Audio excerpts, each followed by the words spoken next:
Okay, well, thank you one and all for bearing with us as people have been joining. We've got a good number of attendees now listening and watching to the call. One word from me by way of opening. If you have some questions that you'd like to ask the panel in the course of discussions, please raise your hand. You'll see you've got the ability to do that here on Zoom. Raise your hand and I'll call on you in due course. Our panel, it's a fantastic panel for which I'm very grateful today to each and every one of them. We'll make some opening remarks, no more than 5 minutes a piece, and then we'll turn into a broader discussion. Just one preliminary thing from me and one appeal, and it'll only be the one sell from me. The Freedom Association, of which I've been very proudly a member for many years now, is a campaigning organisation and a membership organisation. If you're not a member, please consider joining.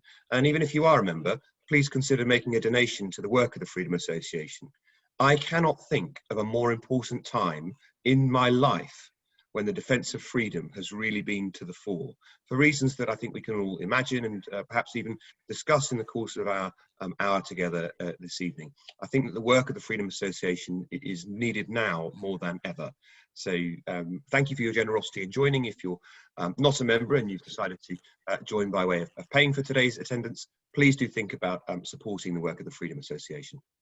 With that, I'm going to ask, first of all, the chairman of the Freedom Association to give us his remarks. David, please, 5 minutes from you. That'd be great. Well, thank you, Alex, and welcome, ladies and gentlemen, and thanks to the expert panel we've got assembled tonight. And thank you, Alex, for all the support you've given me as chairman, as a leading light of the association. I've been asked really just to set the scene for tonight as regards trade deals, etc. I did work for 10 years in European Parliament for my sins on trade deals such as Canada and India and Colombia, Peru, and TTIP, the American one, and New Zealand and Japan. So I'm sort of setting my remarks in that context. It probably is worth saying that we've timed this. Obviously, tomorrow was meant to be the deadline, the Boris deadline on deal or no deal, effectively. More time, it looks to be happening. I'm not personally too worried about that. I think it has concentrated the mind. But I think there is a real deadline, which is the Strasbourg Parliament, European Parliament of mid-December, because if they don't pass the deal or series of deals, then you miss the deadline. And that might mean there's a November council meeting, a sort of emergency one. I think that's possible. So that's just in terms of timing. I wanted to just start with some terminology, because everyone talks of deals, and there's lots of deals around. We're talking about trade deals specifically tonight, but of course we've had the withdrawal agreement, which is another deal, which for better or worse. And I just wanted to say that, that was the oven-ready deal, was the withdrawal agreement rather than the trade deal, as often confused. And just to add to that, there are many mini deals all in this sort of package, this new relationship package. That includes aviation rights and the rights of truckers to move around, and students on the Erasmus Plus scheme, and the Horizon 2020, the replacement scheme of research. It's a whole number of agreements, very security, etc., all wrapped up in this as the future relationship. So that's just really on terminology. On the trade deal specifically, I think David Frost, or Lord Frost as he is now, has done a fantastic job. And he's been very clever in keeping very close to previous free trade agreements the EU has offered, Canada, Japan, and even a bit of the forthcoming Australia free trade agreement. And that has really turned the tables on the EU in the sense of, well, why aren't you offering us such a great deal as all these other countries? Because we will become, as of the 1st of January, the second largest trading partner in the world after the United States, bigger than China and India and Japan, just Britain. And it's really worth saying that. And of course, we have a £95 billion goods deficit with the EU, which I don't want to lose, in my view. Just to touch on the sticking points, which our experts can go into in far more and better detail than me, but clearly fishing starts off. Again, there's some confusion about access to fishing waters and you know, the EEZs, the exclusive economic zones, which are 200 miles out, and the 12-mile territorial zones. That is all United Nations law under the UN, United Nations Law of the Sea, Convention on the Law of the Sea. And that is often confused with the fish you catch in those waters, which comes under the trade deals. So you've heard Barney sounding off on this, but the reality is, you know, it really is a UN matter, the access. Yes, they can sort of cause trouble and obstacles over the fish actually coming into the EU. But I would say that, you know, we would have different quotas. I know Lee's an expert on fishing, and we might well catch more of what we actually want to eat, which is not the case at the moment. They have a point on that. On the level playing field, or so-called level playing field, I think that's a misnomer.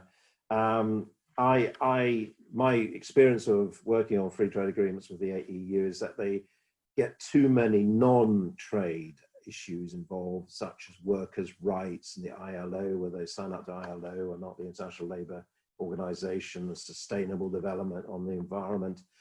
And bear in mind on state aid, which what concerns me, we've already signed up to WTO state aid rules, as we saw with Airbus and Boeing, but it's you know, what is quite concerning is that the EU has had a number of cases where they're trying to argue that corporation tax rates, like Ireland's low tax and Belgium's low tax, is actually a state aid measure. They lost that case, but they keep coming back, and I had to vote against a common corporation tax a number of times, actually, whilst an MEP. And then thirdly, the third item is, of course, dispute mechanism of the trade deal. Switzerland, by the way, was bullied into signing up to the ECJ. It has 120 bilaterals, quite a complex kind of arrangement. It wanted to have an independent court. It was forced to take the ECJ. I don't think we are going to be forced into that, and certainly should not be. But I would just say that the Canada deal has an investor-state dispute settlement. I know Martin will say more of this than Barney, I'm sure.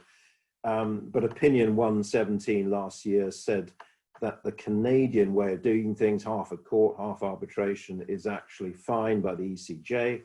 So what is the issue? In my view, you know, I think that's resolvable. I'd like to hear more from the experts.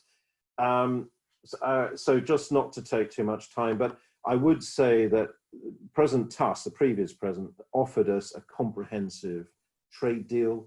Barnier himself said a couple of years ago, it is possible to respect EU principles and create a new and ambitious partnership, to quote him. The EU has offered a free trade agreement with zero tariffs and no quotas. And a proposed closed customs and regulatory cooperation and access to public procurement, government procurement. So they've already offered us this free trade agreement. So what is the problem? I think the problem is politics rather than economics. And just to wind up, I think that the real problem is super competitiveness. They're worried about a low tax, light regulation, investor-friendly country like us, right alongside them. And it shows them up because they're overtaxed and overregulated, and they have a socialist style to them. And I think that is why we're getting the problems at the moment. I would just finish by saying I would prefer to have a deal, but the right deal, because I think it's just smoother and easier. But, you know, I'm quite happy to go along with no deal or an Australian deal. If they play hardball and, you know, are trying to give us a far worse deal. So thank you for listening. Thank you very much, David. Great start, great overview. Martin Howe QC, please. Yes, well, good evening, everyone. Now, I've been, as everyone has, looking at these negotiations from outside. We don't know exactly what is going on inside the negotiations. As David said, one of the big issues is the way in which the European Union is trying to give us a deal which is markedly different from the deals that it has given or been happy to make with a number of other trading partners. One of them that's held up for comparison is the EU-Canada deal called CETA. It's actually extremely interesting to compare CETA with where we look as if we're going on the negotiations, because there's all this argy-bargy about fisheries and level playing fields and state aid. I'll come back to that. But actually, we have already, in the negotiations, the EU has refused a number of important aspects that are of trade agreements it gives to other parties, and so degraded the value of the free trade agreement with the European Union. They have refused, for example, to countenance so-called home country certification. This would be a very important right for British bodies to certify and test goods for export as compliant with European Union single market rules. They do it now, they're expert at it. There's no objective reason why this can't continue. The European Union has refused it for protectionist reasons. The European Union has also refused something which is incredibly complicated and technical, but very important, called third country accumulation of origin, despite giving that to Canada and its other free trade partners. Now, what that means in practical terms is that if a Japanese car plant in this country wants to export a car tariff-free into the European Union, they would not be allowed to include Japanese car parts as counting, as local content counting towards getting the tariff-free entry. And this has been, I think, deliberately done in order to cause serious problems for the car industry in this country. Now, the one big aspect of the trade deal the European Union does seem very keen on is having zero tariffs. Well, they would be, wouldn't they? They have a massive trade surplus in goods in their favour. As David mentioned, it's £95 billion of goods worth per year last year, 2019. And what's more, their goods are heavily concentrated in high tariff sectors. So the zero tariff deal, so far as it's not, it is a long way, it's not something that we necessarily benefit that much from. The European Union will gain more than twice the amount of tariff concessions, of tariffs not charged on their exports, as UK exporters will gain in the opposite direction. So we're actually looking for a deal, if we do, and ignore the level playing field and the fish, let's assume that's sorted. We're actually heading for a trade deal, if we do one, which is extremely poor. And I think the problem with that is if we get locked into that, we've given the European Union the big thing it wants, which is hey-ho, zero tariff entry to the lucrative UK goods market. How in the future are we going to be able to improve it? How are we going to get access for our services in return? Because we've locked into a deal, very difficult to improve it. But all that is just looking at the trade terms on offer and not looking at the other part of the future relationship that will govern us. And that is that I'm afraid the withdrawal agreement and the Northern Ireland Protocol will not be terminated if we do a deal with the European Union, or it won't be terminated if we don't. But and those impose on us a whole series of obligations which are quite different from those that are imposed on Canada. We will be subject to long-term, direct European Court of Justice jurisdiction on Northern Ireland, on state aids under the Northern Ireland Protocol, which in fact don't just apply to Northern Ireland, but apply to state aids to businesses in Great Britain, if they can be shown to have a theoretical effect. We signed up to giving direct effect and supremacy to this treaty. That's something Canada hasn't done with its deal. I mean, I don't think anyone in the world does that with their trade deals. And the problem with doing any sort of deal, even if it's a poor deal, is that it undermines the arguments we have to unpick the withdrawal agreement and the Northern Ireland Protocol. There are good arguments for that. A major part of the consideration given by the European Union for these agreements was their obligation to negotiate in good faith a trade agreement. I think that there are compelling reasons why they have not negotiated in good faith. In particular, they haven't offered us comparable terms to terms they're happy to offer to other countries. And they have deliberately abused the negotiating process by trying to spin it out and put time pressure on the United Kingdom to agree. And I mean, I'm very pleased the government so far has resisted these pressures. But if we end up with a no deal, I think it gives us a very good argument in international law that a major part of what we were in effect paying for and agree to pay for in the future, with billions and billions and billions of pounds of post-termination payments into the EU budget, has not been delivered. I would much rather, if we're heading for a bust up, leave without any further future relationship agreement than enter into a poor one. Martin, thank you very much. Can I remind participants that if you would like to ask the panel a question, please raise a hand, which you can do through Zoom, and I will call on our questioners in due course, but we're going to continue with opening remarks, not one, but two first-class practicing lawyers with us on the call this evening as our guests. And next, please, Barney Reynolds. Thanks, Alex. I think so far the government have been doing exactly the right thing and seem to have, Lord Frost, I think, has been doing a good job, and Prime Minister and his team, wider team, have the right approach. Obviously, we haven't yet got down to the final touches, and there are mines ahead which we need to avoid, and so the situation is a dangerous one.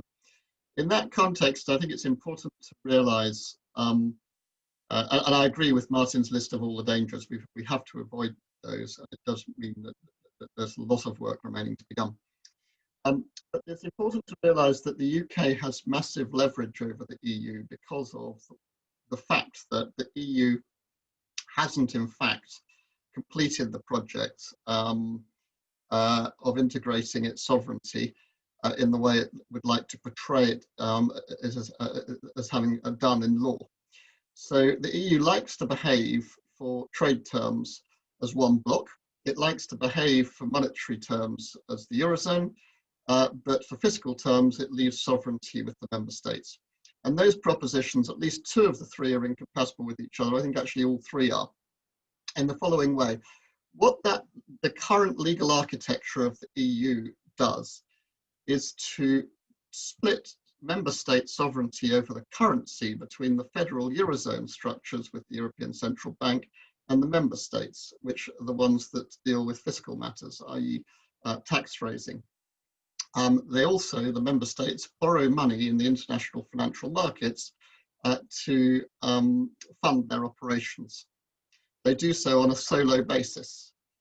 But unlike any normal sovereign, they aren't actually in law any more sovereign because, in this context, because the European Central Bank, which is controlled by a committee of the Eurozone member states, not by any one of them individually, is the only party that can print more money to repay debts in extremis if they run out of money. It's crucial in international regulation that a country, a sovereign country, is able to control its central bank and repay its debts using central bank printing presses. Why? Because a true sovereign need never go bust. The result of which is the true sovereign assets, sovereign paper or debt, is the underpinning of the global financial system because it's risk-free, always can be relied upon, or it's treated as such. It's treated as worth its face value for collateral purposes, and it's treated as fully liquid because there are always people who want to get hold of it if you're holding it.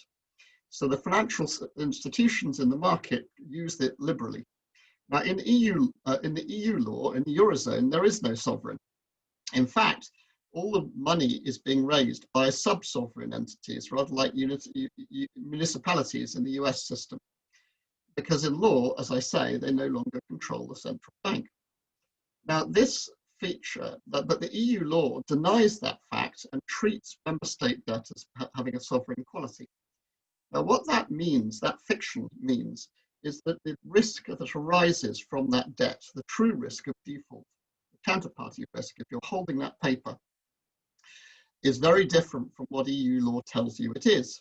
EU law allows all the financial institutions to treat it as risk-free, but the reality is, as we can see, it isn't. That's highly dangerous, and it basically pumps trillions of risk into the global financial market through the interconnectivities of all the financial institutions around the world at the risk of savers and investors. Now, the UK at the moment mitigates that risk within the EU structure by imposing additional capital charges on all financial institutions operating here, which is where most financial institutions in the European market operate from. They operate cross-border from London across the EU. After Brexit, after the year end, it will be no longer possible for the UK to play that mitigating role. And so there are two options in financial services for the EU. Either it can replicate this setup through a concept known as equivalence, but not in the way the EU is currently applying it, but by enhancing it so that the UK makes any laws and rules it wants so long as it complies with the global standards. And the EU then recognises the UK standards, and the UK financial institutions carry on servicing EU business, mitigating Eurozone risk from London. The alternative is to impose capital, collateral and liquidity charges on global financial institutions dealing with EU financial institutions, including their subsidiaries, which would make it prohibitively expensive for those EU financial institutions, leading either to EU customers bypassing those middlemen and dealing straight with London-based entities anyway, i.e. their efforts to try and split the market would fail, or prohibitive restrictions on costs and restrictions on EU growth. Now, that's the financial services thing, which I think is leverage for a financial services deal, and tag along things like legal services, information exchange, data protection, and so on. The other point of leverage here is that the phenomenon, the setup I mentioned, means also that there is massive dumping of underpriced products from the Eurozone on the UK, US and other markets, which the UK needs to be free to deal with after year end. And it happens in two ways. First, the euro is underpriced for the northern Eurozone countries structurally because of the fact that individual debts are at individual member state level in the way I said, which pulls down the value of the euro for Germany, the Netherlands and so on, meaning their prices are sales prices are too low or don't properly reflect what's going on in the UK market. Secondly, the Target 2 system provides unlimited subsidisation to Eurozone sellers through a debit and credit system where the balances are never settled. And in addition to that, as I mentioned, the banking system is running itself without proper cost. All of these things are actionable unilaterally by the UK using self-help remedies under WTO law. They don't require going through any process or committee or judicial process of WTO to true up the prices to what they should be to protect the competitiveness of the UK market and UK producers competing unfairly through this system. We should do that, but obviously under a deal we'd do it more systematically, which would be a bonus to the EU. Finally, it explains why the Northern Ireland Protocol needs to fall away, amongst any other reason that Martin has mentioned, because the Northern Ireland Protocol and the EU state aid law, it doubles down on all of these fictions and would prevent the UK using its international law rights and entitlements under WTO law and otherwise to protect citizens and businesses in Northern Ireland and across the whole UK from the dumping and subsidisation that takes place through the Republic and Northern Eurozone. Thanks, Alex. Barney, thank you so much. You may know him on Twitter as Dr. Brexit, long-time observer of these topics and always a wise one too. Dr. Lee Rotherham, please. you very much. It's very flattering to be called an expert on fisheries. The real experts, sadly, remind me of the supposed experts on Schleswig-Holstein, because we had people like Dick Boddy, Tom Hay, Nigel Spearing, and Helen Samueli, who are no longer with us, and people like Austin Mitchell and John Ashworth, who have retired. And the boat over my shoulder, incidentally, is from Dick Boddy's old constituency in Boston, which is a rather sad indictment of the state of UK fishing after joining the EU. I will briefly run through some of the core elements from the fisheries side of things, fly over what the actual EU negotiators mandate says, and if we've got time, end with a very, very brief anecdote. The core elements really, and many of these will be familiar to viewers because of the nature of them. Fisheries is the original sin of EU membership. It was a policy grab that was patently wrong, and even at the time it was being negotiated was an embarrassment to the EU diplomats, particularly the Dutch at the time, as they subsequently told the Brits. CFP management itself was subsequently proven to be a complete disaster. I mean, the scale of the dumping, hundreds of thousands of tons of fish, hundreds of thousands of tons of fish being dumped dead back into the sea, the million tons of sand eels, and so on and so forth. That argument is one. Everybody can see that policy has been absolutely disgraceful. Next core element, the status quo, as David said. The status quo means that the UK wins this argument by default, in a sense. UNCLOS, the UN Convention on the Law of the Sea, France signed it in '96, did very well out of it because of its overseas territories. The EU signed it in '98, did quite well out of it because of its grab over the 200-mile nautical limit. And now those are coming home to roost. Sorry about that, folks, but that's the way it is. I mean, you're supposed to follow international treaties, aren't you? That's what we're told. A couple of caveats to that. Firstly, it requires that the UK is capable and willing to police its waters. So enforcing the rule of law, catching people might be a bit doing it slowly over time, and suing and deterring by means of the insurers. But we need to be able to enforce it, and we also need to recognise there may be short-term difficulties over officials and protests, and particularly around the Channel Islands. But note, the people who are buying the fish have got a lack of alternative suppliers. That's why the fishermen are trying to get into what were historically UK waters. The EU has already acknowledged that it needs to set aside a very large amount of money to bail out its fisheries, and the UK has scope to sell time to allow the EU to pay off these people. So the fundamental point is that the EU should pay for access. It shouldn't be given as a freebie. Now, what the mandate actually said, very briefly, that fall in section 12 of the directives for the negotiation of a new partnership. It links fisheries into its economic part, so it's not supposed to stand alone. It insists that the measures on exploitation and compensation should be non-discriminatory. And rather tellingly, in section 88, it says the objective of the provisions on fisheries should aim to uphold union fishing activities. In particular, it should aim to avoid economic dislocation for union fishermen that have been engaged in fishing activities in the United Kingdom waters. And 89 should uphold existing reciprocal access conditions, quota shares, and the traditional activities of the union fleet. So basically, it wants to have its cake and to eat it under a system that includes joint control and inspection activities. Now, these are grossly ambitious and clearly undeliverable.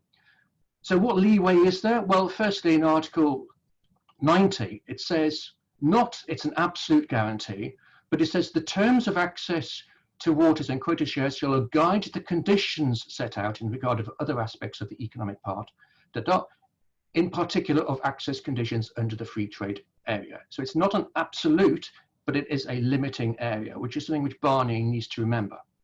And I'm sure many members of the council will add. The other thing to note, of course, is that under the mandate and under the agreements itself, this was all supposed to be already done by 1st of July. That was the deadline. The fact it's not been maintained suggests a little bit of bad will on the EU side, with Barnier seeking to use it for political leverage. I will spare you the anecdote unless it comes up in questions. That is very kind of you, Lee. I dare say someone may ask you. And last but not least, thanks for coming back after voting, David. Perhaps you'll let us know what you were voting on. David Jones, MP. David, just hold on I a little always bit. get caught out. I always get caught out. Thanks very much, Alex. It's good to be here.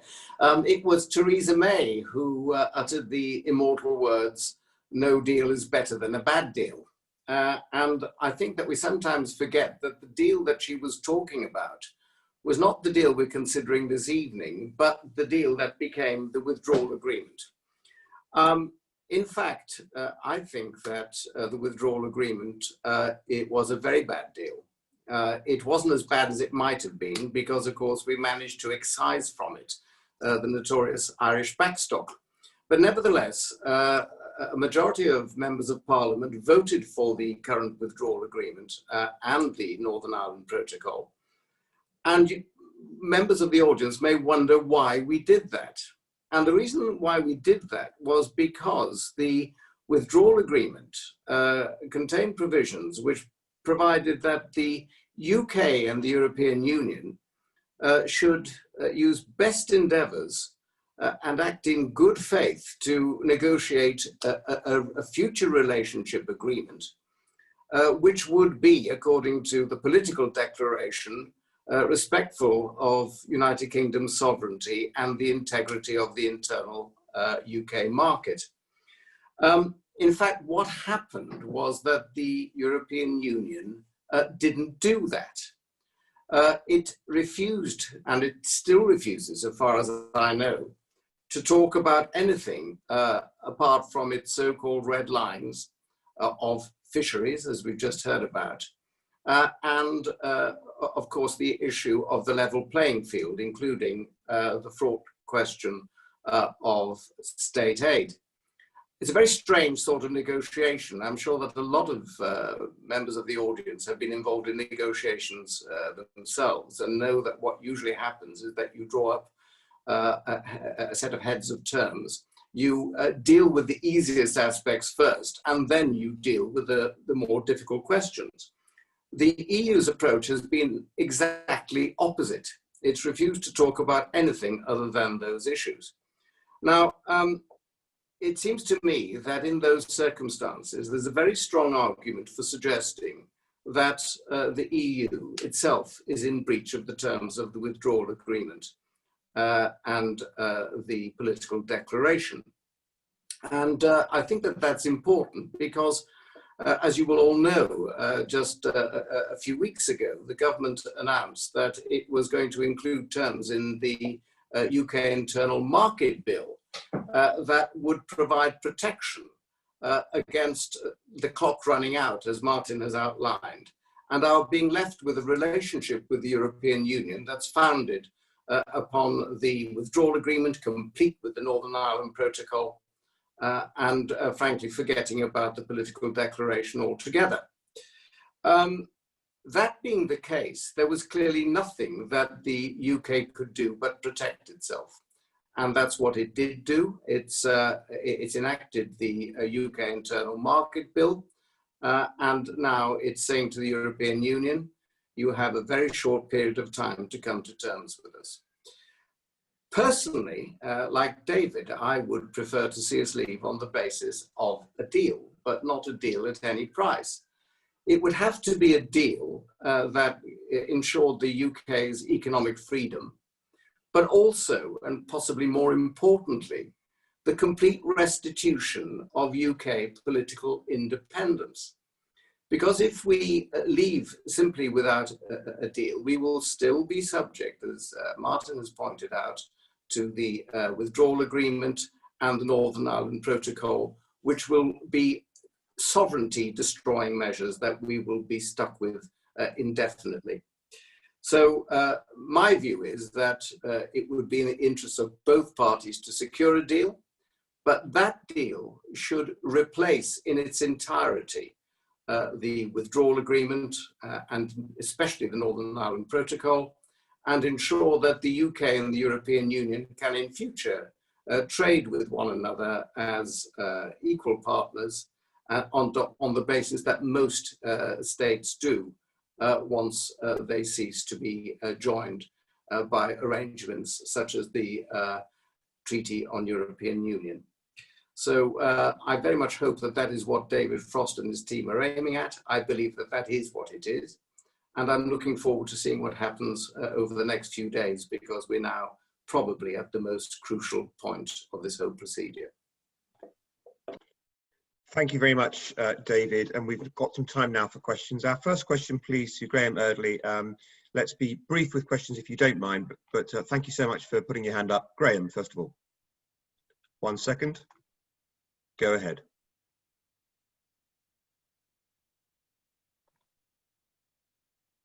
Graham, you're going to have to unmute. Sorry. There you go. Yeah.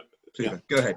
Thanks. My question is to the panel is, Article 8 of the Lisbon Treaty says the European Union should form a special relationship with its neighbours. Do they agree with me that it's a very strange way that they're going about forming this special relationship? Well, Barney, you're currently unmuted, so why don't you say a couple of words, and then Lee wants to put his hand up. So go, we'll do that order. Barney, then Lee.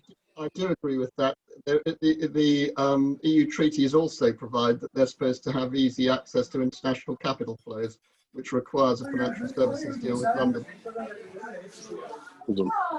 Thank you very much. Lee.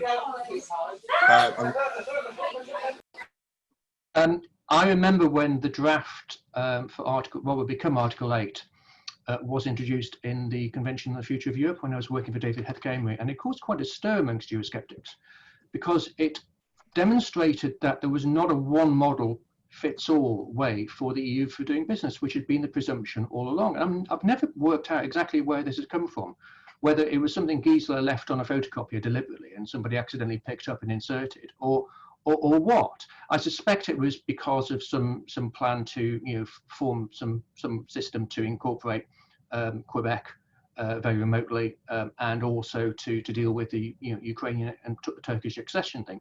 But they really did make a rod for their back because they broke the Commission's monopoly on the vision of what the EU should become. And it's something which we should absolutely exploit in the weeks and months ahead. Well, those are rare things, direct answers and short answers to a good first question. Thank you very much. Timothy Scott, I'm going to allow you to talk and ask you to unmute. When you've clicked mute, go ahead. Hi everybody, great speakers, and thank you very much. When I was trying to do my sort of layman's research on the withdrawal agreement, one of the things I tried to find out was the phasing. I mean, assuming it all goes ahead, the phasing of the financial payments to the European Union. And maybe I was looking in the wrong place, but my very layman's reading of the withdrawal agreement, I couldn't find it, and I've tried to internet search. What is I mean, do we have to pay it all up front, or is it half and half? Because I think it does matter, not just that we're paying the money, but in but when we do it. When we do it, yeah. If it's all up front, I mean, that's worrying. Thank you very much, Timothy. Martin made reference to our payments to the European Union in the course of his remarks. That doesn't mean necessarily you'll know the answer to that, Martin, but can I ask you to say some words about when we're going to pay this billions and billions that you referred to? Yeah, well, it's over time. It's not all in one lump sum up front. But they are very heavy payments because what the basis of the most onerous payments is that we have to pay so-called commitments that we made towards the EU budget. These were not legal commitments. These were just sort of political commitments that, the programme would go forward into future years. And the withdrawal agreement has succeeded in turning huge liabilities that are just political liabilities into legal liabilities. And what is worse, there isn't a neutral court to interpret them. It's under the jurisdiction of the European Court that decides on the amount of the bill. But there are other liabilities. One which is particularly worrying is a huge guarantee towards the liabilities of the European Central Bank. If that runs into trouble as a result of the COVID emergency or anything else. Thank you very much, Martin. Lee wanted to come back in. Under Article 140.5 of the withdrawal agreement, the end figure will only become known in 2029. And under Article 130.8, the actual figure is a classified number. Good grief. Would you do us a favour, Lee, and would you just put those facts in the chat so that anyone who's got an interest in remembering what you just said can cite chapter and verse to people by copy and pasting what you just said in the chat. And whilst you're doing that, I'm going to ask David Campbell Bannerman to come in too. Thank you. Just very briefly, just to add that if we'd remained a member of the EU, we'd be paying something like 40 billion or more towards the COVID package of the EU on top of our own one. That might be overlooked, but you know, these sums are huge. Just to add that. Thanks. It would be perverse if the United Kingdom had to make a contribution to a coronavirus bailout package 4 years after we voted to leave. Barney Reynolds, please. Just a short point that, as the Eurozone analysis shows, an awful lot of the EU's thinking, approach, and negotiation with us is actually about money. And we need to remember that it's 99% about money. Thanks, Barney. David Jones, please. And just one brief point. Of course, it's a very good reason for not sticking around after the end of the transition period. Because, of course, we enter a new multi-annual financial framework. And, of course, as we've just heard, we will have all the COVID liabilities accruing as well. And we will have no seat at the table when that comes to be discussed. Yes, spot on. Timothy, thank you for a great question. Peter Scott, please. Yes, I'd just like to ask the panel, given the fact that I think this evening was actually a deadline of sorts, but seems to have been passed, and given what Martin has already said about the consequences of actually making a deal with the EU versus not making a deal with the EU, can I ask the panel what confidence you have got that the government is actually going to stick to a firmer line in the future in terms of making a decision about whether or not we reach a deal or not? When can we reach that point? Thank you, Peter. David Jones, I'm sorry to come straight back to you, but as the Prime Minister is asking you for your vote on these things, and we've been asked a question about whether we can have confidence in the government, especially as a former minister of the most magnificently named department for exiting the European Union, can I ask you to take that one first, please? Yes, I think it's a good question. Of course, the 15th of October has been portrayed as a deadline. In fact, what the Prime Minister said was that he would regard that as the end of the negotiations unless a deal was in sight. I understand that even as we speak, the Prime Minister is on the telephone to Ursula von der Leyen to talk about the future of the negotiations. But in terms of why we should trust the Prime Minister on this and trust the government on this, I think it's fair to say that on Brexit, Boris Johnson has delivered everything that he promised so far, absolutely everything. He's not breached any promise that he's made either to Parliament or to the people. And looking at it in straightforwardly vulgar political terms, it must be remembered that the Conservatives won their huge majority at the last general election on the back of the so-called Labour Red Wall pro-Brexit seats. I'm sure that the Prime Minister is very much aware of the fact that the voters in those seats would be extremely disappointed if the Conservative Party, for which they probably never ever voted for previously, had let them down on this fundamental issue. That was the reason they voted for them in the first place. Thank you, David. Martin Howe, please. Well, let's see what happens. I think this is a very critical moment, and I am hoping that there's a lot of political pressure on the government. There are those who argue because of the COVID emergency, it's more important to do a deal, and I'm just hoping that the political pressure to do a bad deal will be resisted, because we are at a danger point, which is if we do a bad deal now, we could lock our country into a very, very disadvantageous situation running on for the next decade. And what's more, politically, that would be toxic. Because we think we're going to resolve this whole arguing about Europe all the time, both internally in the Conservative Party and across the country. And if we do a bad deal, then those arguments and those strife and wars will carry on. Thank you, Martin. Barney Reynolds, please. Just to add to that, I mean, it's sort of negotiating brain surgery what the government are trying to achieve here, and I just hope they succeed, because as Martin indicated in his piece at the outset, it involves tearing up and replacing the withdrawal agreement and Northern Ireland Protocol in their entirety with sovereignty compliant arrangements, and that is a very significant step that's not currently under discussion, but it needs to happen for this deal to be acceptable at year end. Thank you, Barney. We're going to go to Thomas in a moment, but Peter, it was your question, and I can see that you wanted to come back in. Hello, can you hear? Yes, we can hear you. Can hear you. The question I've got is, I don't fully understand why there is such an urgency behind actually negotiating a deal at this time. Surely what we want to do is to disentangle ourselves from some of the existing agreements that have been made. The EU is perfectly positioned, because it's in their interests, because they export more to us than we import from them, to actually want a deal at some future point in time. So why do we not just simply allow this deadline to pass, exit on no deal terms, and renegotiate subsequently on terms that they wish to agree to? I mean, surely that's an option. And why do we not do that? Thank you, Peter. David, you've been practicing in trade well for a long time. What's your view?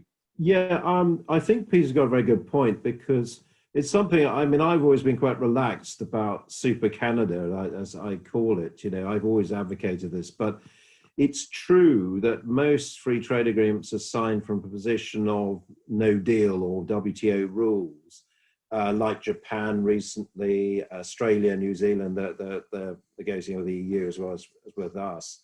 And you're quite right, Peter. I think what is different, what's quite interesting is, you see, Barnier is not master of his own destiny. He has to follow the guidelines set by the EU Council. And they've set these political guidelines for the moment. But if we go to no deal, and then there'll be new negotiating guidelines, which I think will be far more trade-based, because I think they'll be hurting more then. They're suddenly, finding that, you're getting 40%, 50% tariffs on cheese, 10% tariffs on German cars, or whatever it is. And these are quite significant. And those negotiating guidelines would be more closer to the kind of trade negotiating guidelines you get for other free trade agreements. So there is an argument on that. I personally think that, I think there's room for maneuver, like a tapered approach, I call it, on fishing. We can't resurrect our industry overnight. We want to do it over the longer term, certainly, but it takes time to build new ships, new boats, train people up. So if it's true, this Guardian leak, that you could have a 3-year sort of transition period, that word gets overused, transition, I would be relaxed about that, as long as it starts with a sort of large increase in quota for our fishermen. And over time, we take back control properly. I think on level playing field and state aid rules, there seems to be quite a few ideas thrown around. There's a 4-pointer idea tonight. I think that is fundamental to our sovereignty, that we control our own regulations and rules, and that's more of concern to me. And you already have WTO state aid rules. I mean, today, Airbus hit back against Boeing. It's got $4 billion worth of tariffs it can now levy against US goods, whereas the US is levying tariffs of $8 billion under WTO's state aid rules. So there are other ways of doing state aid through the WTO, and I'm nervous about adding too much to that, making it more political, as the EU is trying to do. But let's see what happens. Thank you, David. David Jones, please. I think that the very good reason for not leaving it on a no-deal basis is because it wouldn't be a no-deal basis. we would be leaving without an agreement as to the future relationship, certainly, but we would still be stuck with the withdrawal agreement, complete with the Northern Ireland Protocol, which, as I said a few minutes ago, is a relationship with the EU that would put this country in a state of subservience, subordinate to the European Court of Justice, which is arguably where the sovereignty of the European Union resides. In other words, we would not be an independent country. And that's the reason why we simply can't just let the clock run out. Thank you, David. Thomas Slivnik, I think it's going to be our last question. So Thomas, over to you, please. Thank you, Alex. So I'd like to follow up on the statement that Boris has delivered everything he's promised. So I seem to remember about a year ago, he was saying he will leave by the 31st of October, do or die, and he'd rather be dead in a ditch than ask for an extension. And I realized the Parliament was forcing on him to ask for an extension, but that law which forced Boris to ask for an extension affected the royal prerogative. Therefore, he could have advised the Queen not to withhold the Queen's consent. And when the Speaker sort of trampled on that right, he could have still advised the Queen to withhold royal assent on the basis that the Queen's consent should have been asked for and was not asked for. And therefore, instead of doing that, instead of leaving with a no-deal basis in October last year, he signed up to this agreement, which I now understand gives Northern Ireland away and gives part of sovereignty away unless there is a new deal, which the EU doesn't have to agree to. And there's a massive bargaining chip. So why did he do that, and why can we believe that he's going to do better this time? David Jones, I think that particular googly was for you.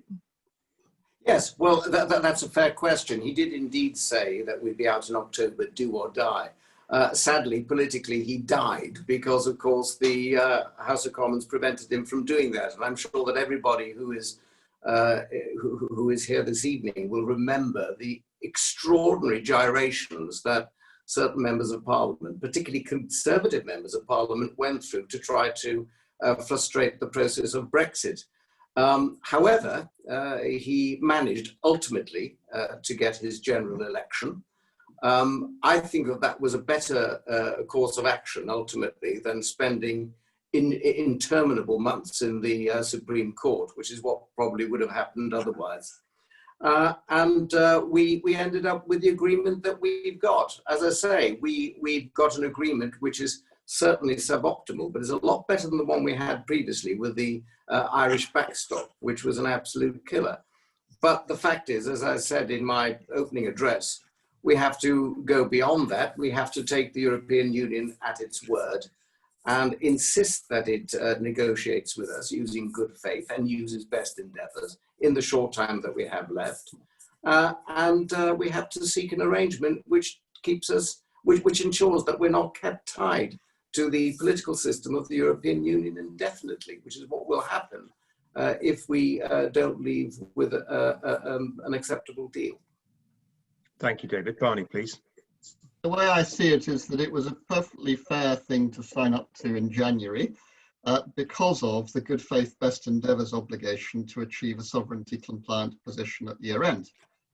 So either the EU now agrees to that on the framework of the political declaration, which is the framework for the future relationship envisaged in its Article 50 powers, or if it fails to do that and doesn't exercise good faith and best endeavours, which unfortunately it appears not to have done already, so it's, I think, already in breach of that provision, then the withdrawal agreement and political declaration fall away on the basis under international law that if there's a fundamental obligation in an agreement in favour of one party that is ignored or breached, then the obligations of that party to the other fall away. You can't, I mean, otherwise the EU would be cherry picking. And so it would be quite wrong to allow the EU to cherry pick from the withdrawal agreement the bits that it wants and not deliver on the only really real bit that matters to the UK. And so the option really is either a fully fledged trade or future relationship that's sovereignty compliant on the basis of the political declaration that covers services as well as goods, or nothing. And then we talk again in a position that we didn't want to be in, but truly nothing at year end. And we come back in and talk about it from a WTO perspective and deal with the Northern Ireland border in other ways, as we we know is possible using alternative arrangements or mutual enforcement. Thank you very much, Barney. And just very briefly, we've had a question in the Q&A. Can Martin Howe please respond to comments from David Jones that we needed to reach a deal in order not to be further bound and tied to the EU? Our questioner thinks that he and most people would struggle with that notion. Martin, would you like to address that one? Well, certainly the problem we've got is that the withdrawal agreement and the Northern Ireland Protocol, which is part of it, are ratified as a treaty and in force, and they do not terminate at the end of the transition period, at the end of this year. They carry on. And parts of for instance, the European Court's jurisdiction in respect of citizens, of EU citizens in the UK, will last until the rest of their lives, or indeed probably their children's lives as well. So the legally most straightforward way of dealing with the withdrawal agreement is for the deal we reach with the European Union on the future relationship to provide for changes to or termination of provisions of the withdrawal agreement. So that is the thing, that should be the aim of the negotiation. But we should be prepared for a scenario the European Union won't agree to that. It might say, because it uses some of the unpleasant aspects of the withdrawal agreement as a stick to beat us with. For example, the ludicrous state aid clause, which allows the European Commission to control many state aids given in Great Britain to businesses in Great Britain, not just Northern Ireland. So we will need to be ready to use the legitimate weapons that international law gives to us, which include, as Barney has mentioned, are arguing that the way in which the European Union has behaved is in breach of their own treaty obligations, and that we are entitled, therefore, not to continue continue to obey parts of the agreement that they want us to obey if they haven't obeyed their part.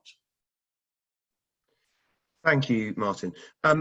If you have enjoyed, everybody, if you have enjoyed this session as much as I have, and if you found it as rewarding and as informative as I have, can I ask you a couple of things? Please don't keep it to yourself. Please let the Freedom Association know so that it knows to put on further such events for its members and for guests. Secondly, can I ask you please to help the work of the association and indeed the people who've participated tonight by promoting this conversation online. It's very easy. You'll find that I've just tweeted about it at AJC Deane, and Deane has an E on the end.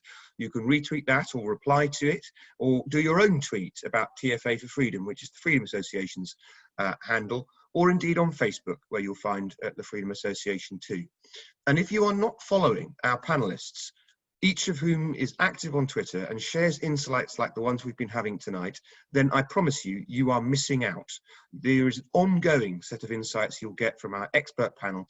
So I urge you please to dash on over to Twitter before you log off tonight and have your dinner and follow each and every one of the people who've been talking to us so brilliantly tonight, if you're not following them already. With that, I'm afraid there is no function on this platform to unmute everyone, so we can applaud our panel in the usual way. But can I just take it as read that everyone is agreeing with me when I say to our panel, thank you so very much for joining us with the Freedom Association tonight. Thank you, everybody. Bye-bye.